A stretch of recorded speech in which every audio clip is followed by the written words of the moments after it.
Mitchell Parker, in his second ever start in Major League Baseball, has now set multiple records. And of course, I'll catch you up on that. But the overlapping question is, how good can Mitchell Parker be?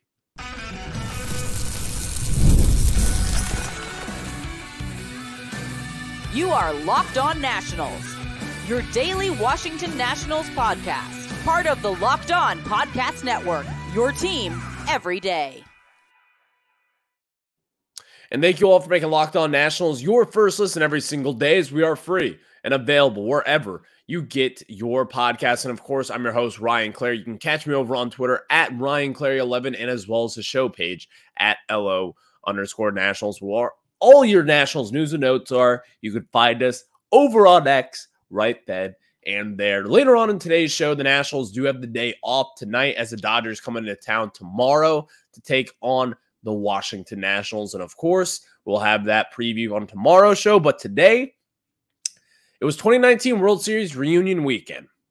Steven Strasburg, after he just retired from Major League Baseball officially, did not show up. I'll tell you right now, I've got a problem with it. And it ain't with the Washington Nationals. It is with Steven Strasburg himself. I'll discuss that a little bit later on in the show today. And of course, it is a Monday, so we'll be giving you a Nats stock report, as of course, who's been up, who's been down. We'll get you all the latest news and notes from the Washington Nationals individual performances. But as we start out, we got to go with Mitchell Parker here, because Mitchell Parker right now, it was kind of a pipe dream at first, but now through 2 starts, he has made Major League Baseball history. And no, that is not just a joke. He has literally been setting records. That's how good Mitchell Parker has been. So, of course, let's get into it after we tell you guys about today's sponsor, eBay Motors. And from brakes to exhaust kits and beyond, eBay Motors has over 122 million parts to keep your ride or die alive, with all the parts you need at the prices you want. It's easy to bring home that big win. Keep your ride or die alive at ebaymotors.com. Eligible items only. Exclusions apply. eBay guarantee fit only available to U.S. customers. Again, that is eBay Motors. So, guys, speaking of motors, Mitchell Parker, so far this season, through his first 2 starts, these aren't just bad teams he's going up against. He opened up in his season debut against the Los Angeles Dodgers at Dodger Stadium in an environment that was jam-packed to the brim with just a ton of different hype, because it was Jackie Robinson Day. They were honoring the legend, obviously, there at Dodger Stadium. There's a little bit more of a shine light on that game, especially since he played for the Dodgers in LA. And of course, you're in Dodger Stadium, man. You're making your Major League debut. He went 5 innings pitched, looked very good in that start as well. 5 innings pitched, 2 earned runs, 4 hits allowed, 0 walks in that performance. What he did yesterday, though, against the Houston Astros, in a series that it was split 1-1 after the first 2 days. Trevor Williams gets the win on Saturday. You now have this going. On Game 3, Mitchell Parker, left-handed pitcher, 24-year-old, not really knowing what to expect. We all knew that he balled out in his first ever start, but, you know, you probably could have looked at that and said, there's a little bit of luck involved there. Yesterday was not luck at all. 7 innings pitched, 3 hits allowed, and 8 strikeouts. And again, 0 base on balls.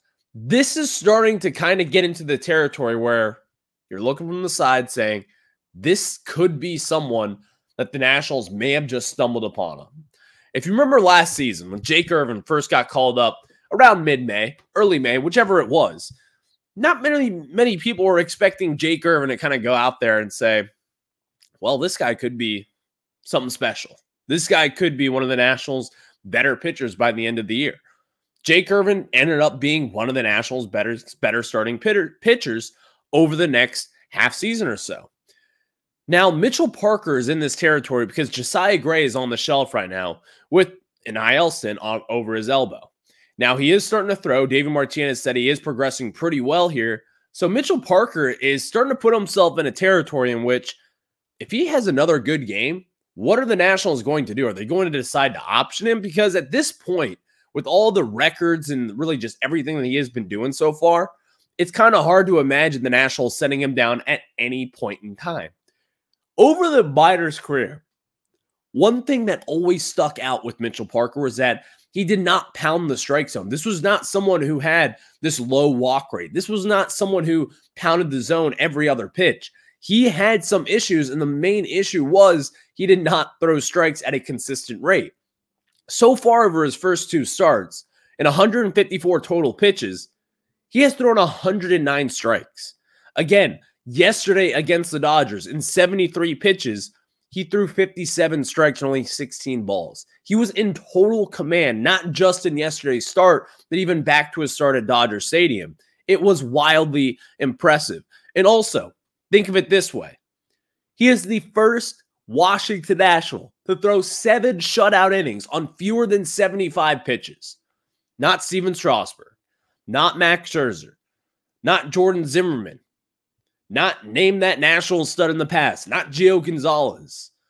He is Mitchell Parker, a 2020 5th-round pick out of a JUCO, someone who has had a good season before back in 2022. Last year took a little bit of a step back, walked a lot of batters, came in this year to spring training, did pretty well, but still, I thought it was a little bit premature to call him up as early as they did.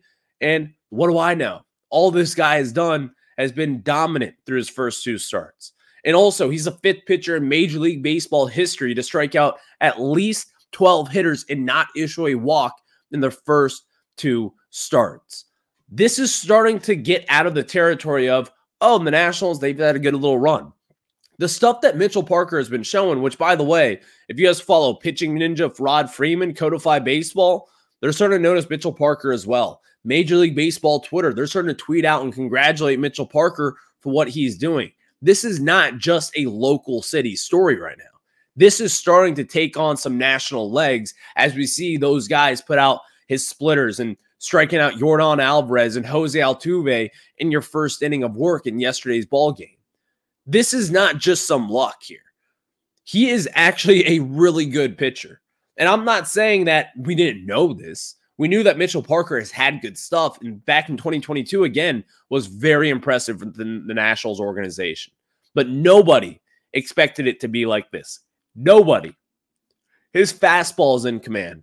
He's got a curveball. He's got a slider, and his changeup, and his splitter. This is starting to be something to where you turn your corner and say, how are you going to take this guy to the rotation at this point? Are you going to bump out Trevor Williams? Are you going to bump out Patrick Corbin?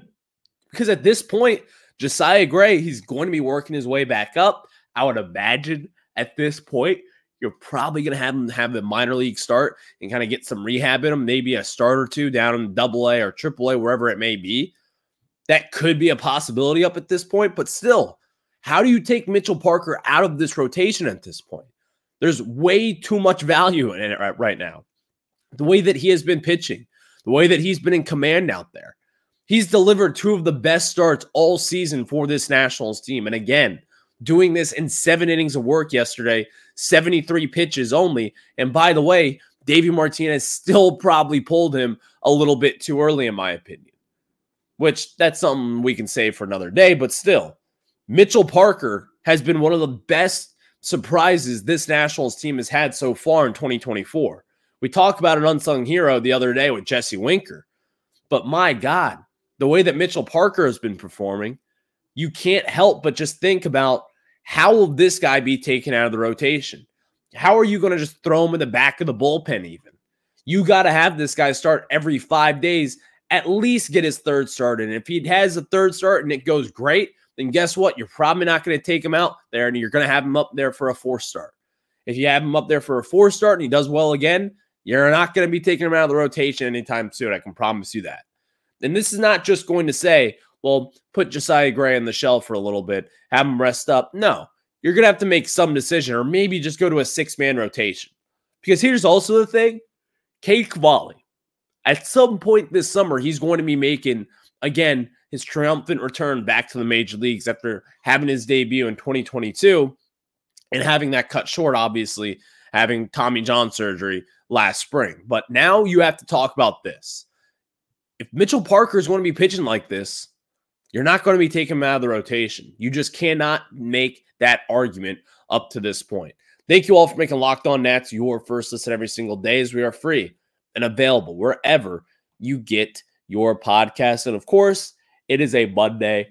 We got to talk about it. What is the national stock report? If you're a first-time listener, it is who has been hot, who has been not, who's been up, who's been down, whichever way you look at it. We give you the best individual performances from the Washington Nationals over the last week or so. But even then, we're relatively early enough in the season.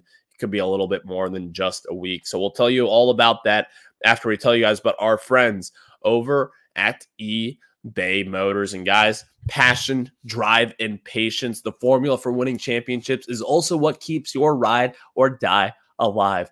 eBay Motors has everything you need to maintain your vehicle and level it up to peak performance: superchargers, roof racks, exhaust kits, LED headlights, and more. Whether you're into speed, power, or style, eBay Motors has you covered. With over 122 million parts for your number one ride or die, you'll always find exactly what you're looking for. With eBay Guaranteed Fit, your part is guaranteed to fit your ride every time, or your money is back. Because with eBay Motors, you're burning rubber, not cash. With all the parts you need at the price you want, it's easy to make your car the MVP and bring home huge wins. Keep your ride or die alive at ebaymotors.com. Eligible items only. Exclusions apply. eBay Guaranteed Fit is only available to U.S. customers. Next, let's tell you guys about our new good friends over at Monopoly Go. And guys, when we talk about Monopoly Go, you need to know this, that I've been told I'm a competitive person. And of course, some people may think that's true. The listeners out there, you may know that. But okay, yeah, I know. I've got a competitive side, and we all do. And my competitive side is a big fan of Monopoly Go. I'm sure you've heard of it. It's been downloaded over 150 million times. And it's a great twist on Monopoly, where you play on not one, but hundreds of Monopoly boards in crazy locations, building up amazing cities that bring you big money. But the best part is messing with my friends, and I can charge them rent on my iconic properties just like classic Monopoly. But now I can also heist their vaults of riches for myself, and the leaderboards show me who the biggest Monopoly tycoon is. But it's not just my competitive side that loves it. You can team up with friends and people all around the world in time tournaments to earn huge rewards. So get in the game and join your friends. Download Monopoly Go now, free on the App Store or Google Play Store. Thank you all for making Locked On Nats your first listen every single day, as we are free and available wherever you get your podcast. So it is now time for the Nats stock report. Who's been up, who's been down, who's been hot, who's been not, whatever it may be. We catch you up on all the latest individual performances from the Washington Nationals. So we start off with a stock up for shortstop C.J. Abrams over the last week. He has been killing the baseball. Saturday adding a home run. He's got 3 home runs in his last 25 at-bats, which date back to the Dodgers series. I don't know what to expect with C.J. Abrams anymore. If you look at his numbers right now across Major League Baseball as a whole, this is not someone who's just barely getting over with it. He is 4th in all of Major League Baseball right now with 6 home runs on the season. Marcell Ozuna has 9 home runs. Mike Trout has 8 home runs. Tyler O'Neill has 7. He's got the same amount of home runs as Mookie Betts, Pete Alonso. This is not just some fluke, in my opinion. C.J. Abrams hitting 6 home runs and the slugging having an .840 slug over his last 25 at-bats, which again dates back to that Dodgers series. This is not just something that you look at and say, oh, it's cute. No, he is 2nd in Major League Baseball in slugging percentage. What C.J. Abrams has done this year, the step up that he has taken, number one, the Nationals, they're going to be kicking themselves because it's going to be a lot tougher to extend him for the money that you probably could have done just about a month or 2 ago. But even furthermore than that, this is someone who is locked up for quite some time now. You don't got to worry about him walking anytime soon. But C.J. Abrams, the way that he has been playing, I mean, forget just the all-star performance. The way that he has been playing over the first few weeks of this season, the numbers that he has been putting up, it's not just all-star performance. It's MVP kind of guy. That's what he has been showing. I'm not saying he's going to win the MVP. It's just the first few weeks of the season. Let's see how he does over the 462-game slate here. But what he has been doing is just been unbelievable. He has been the best shortstop in the National League, maybe outside of Mookie Betts. That's about it. CJ Abrams is starting to show that he is a special player. The Nationals are going to rely on him for quite some time. But ultimately, this guy's ours. 23 years old. Unbelievable baseball player up to this point. Stock down for the Lane train. If you remember, I remember last year, if you're a Locked On Nationals, if you're an everydayer, you may remember me saying this, but I've always said Lane Thomas has always gotten off to slow starts. Besides last year. Last year, he got off to a scorching red-hot start in May. That's when he really picked it up. But so far, he's got an .087 batting average over the last few games here, a 160 OBP, and a 247 OPS. Lane Thomas has been in a big funk to start this season, but still, Lane Thomas, I'm not all too worried about him. He's just been in this funk. He's been stealing a ton of bases, by the way, because, again, that is something in today's game you can do. You can take advantage of it, but you have to ultimately kind of be a little errant. You've seen CJ Abrams, the way that he can run sometimes. He hasn't been all too great, but still, Lane Thomas stealing 10-plus bags on this season so far. You got to kind of love it because, again, I don't know about Lane Thomas anymore. I don't know if he's going to have that awesome first half of the season that he did have last year, but still, you can't expect one thing. He's going to go out there. He's going to give his best. He's going to play plus defense out there. But still, it's been a tough start for him so far. Stock up. Let's go back up to the bullpen.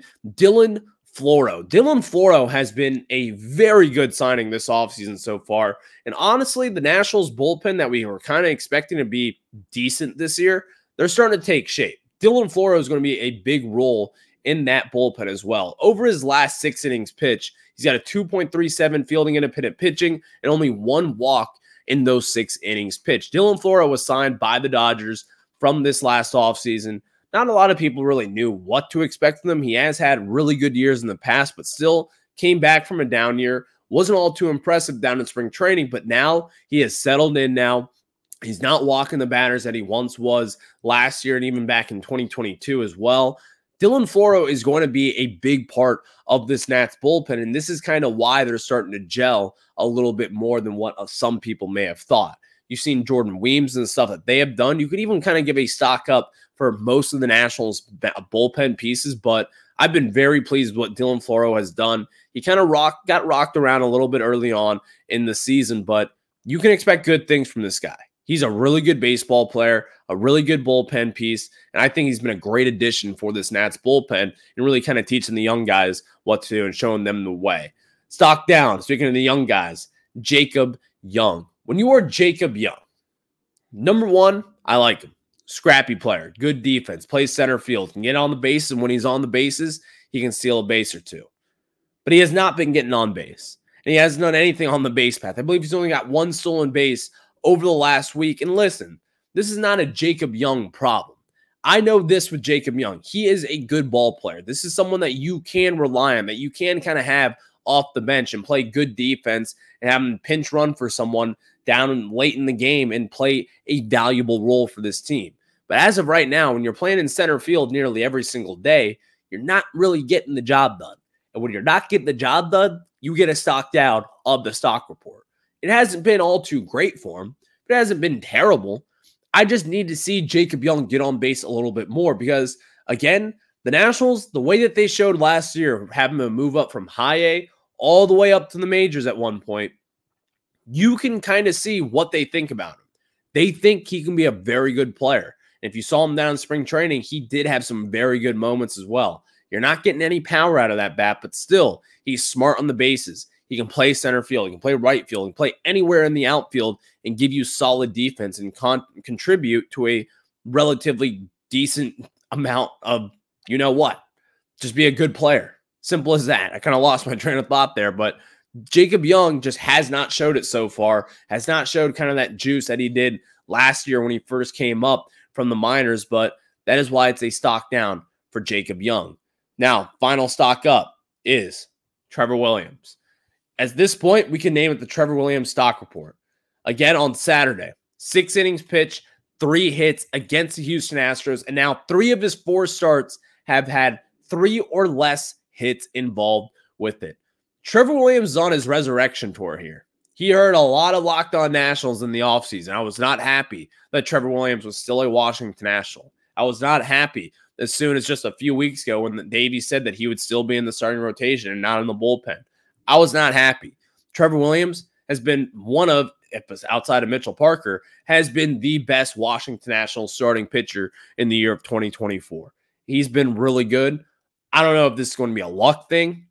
I don't know if this is going to die out here any second, but I got to give credit where credit is due, and Trevor Williams has been very impressive so far this season. But overall, in my opinion, 2024 has been pretty good for this Nationals team. Only 1 game out of 5. You've won 8 of 13 games so far. Trevor Williams has been a big key catalyst to that. But now, kind of getting into some sad stuff. Steven Strasburg did not show up to the 2019 World Series reunion. He's a World Series legend. He's the World Series MVP. We don't win the World Series without him. I'm not going to lie. That is not good. Steven Strasburg, this is not on the Lerner family. This is on Strasburg himself.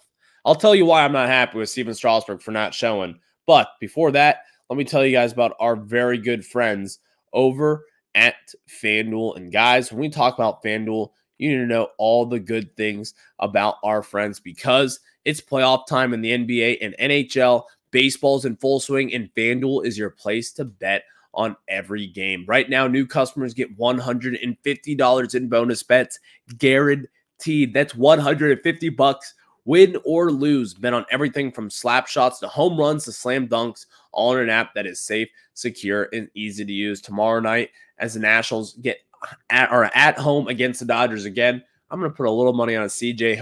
Abrams home run because that is what this guy does at this point. Makes the game a little bit more fun. So what are you waiting for? Visit FanDuel.com/lockedon and make your first bet an automatic win. FanDuel, America's #1 sportsbook. You will want to use FanDuel, and of course, use FanDuel.com/lockedon.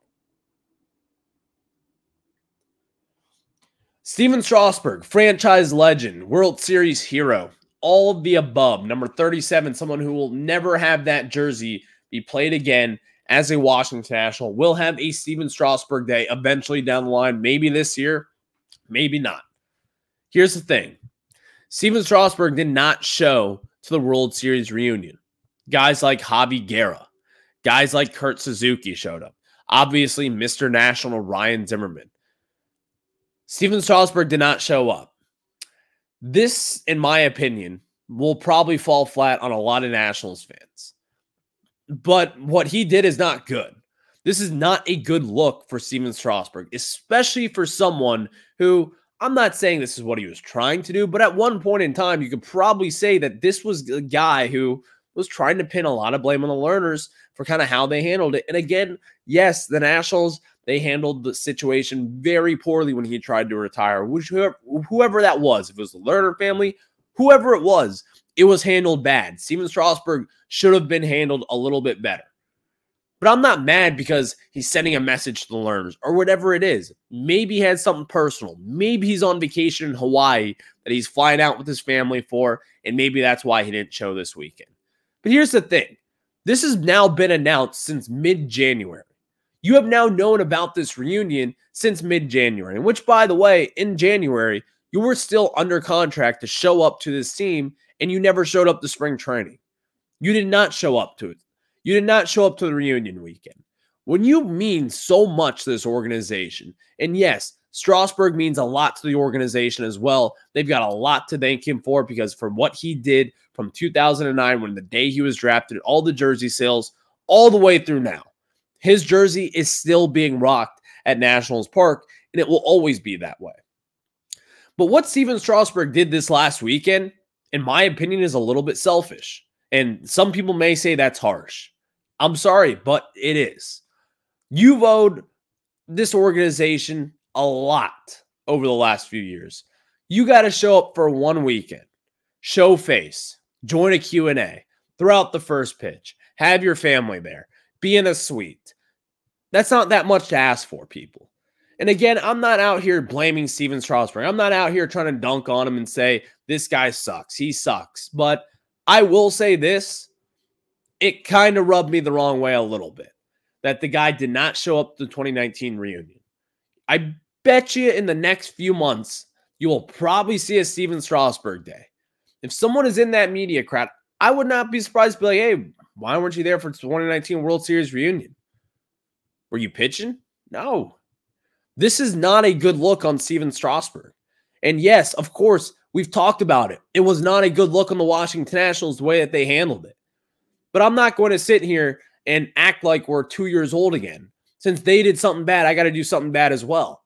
It sends a message to not just the learners, but most importantly, the 40,000 people who showed up on Saturday to see that Q&A. The 40,000 people who wanted that World Series ring. The person who won the World Series MVP is not there. Someone who has never worn another jersey outside of a Washington Nationals Curly W. It is not a good look on Strasburg. I don't care which way you throw it. I'm sure he's a nice guy. I'm sure all the things are true about him. Yes, he had a dirty situation here with the way that the Nationals kind of treated him at one point. Yeah, I agree. But what about the hundreds, if not millions of fans around the world that root for the Washington Nationals? The people who showed up, the people who allow you to make that money. I don't care what way you spin it. What Stephen Strasburg did this weekend was pretty lame. And again, I could be very wrong. I don't want to go too hard in the paint. Maybe there is something personal. And if so, my apologies. I'm sorry. But I feel like you'd probably let them know. Because again, this is the World Series reunion weekend, man. You were the MVP. This is the first one ever. I understand that you're probably not happy with the organization. But why don't you be the big guy, the adult in the room, and show up to the reunion for all the fans just to give you a standing ovation, because that is really all that matters. It's not that big of a deal. It's not the end of the world. But I will say it's a little bit eye-opening into what we're dealing with here with Stephen Strasburg. And again, for someone like me who was kind of blaming the learners a little bit more, this is a little bit petty by Stephen Strasburg. And in my opinion, it is not a good look on him. And it's not a bad look on the learners. It is certainly not a good look on Stephen Strasburg in the Scott Boras camp. I can tell you that right now. And I think a lot of fans, I want to hear from you guys. What do you think of Stephen Strasburg and the way that he was kind of handled over the last few months? Most importantly, what do you think about him not showing up to the World Series reunion? Because I'm not going to lie, it rubbed me the wrong way. It's not the best of looks. And I think it could have been handled in a much better manner than what it was over this weekend. At least put out a statement saying, I will not be there for X. You don't know us it, but still, it's not the best of looks, in my opinion. Thank you all for making Locked On Nats your first listen every single day, as we are free and available wherever you get your podcast. And again, follow us over on YouTube. Just search Locked On Nationals there for your latest Nationals content. Of course, the Nationals take on the Dodgers tomorrow night as the Dodgers are back in D.C. I will catch you guys on the flip side. We'll have that preview for you on tomorrow's Locked On Nationals.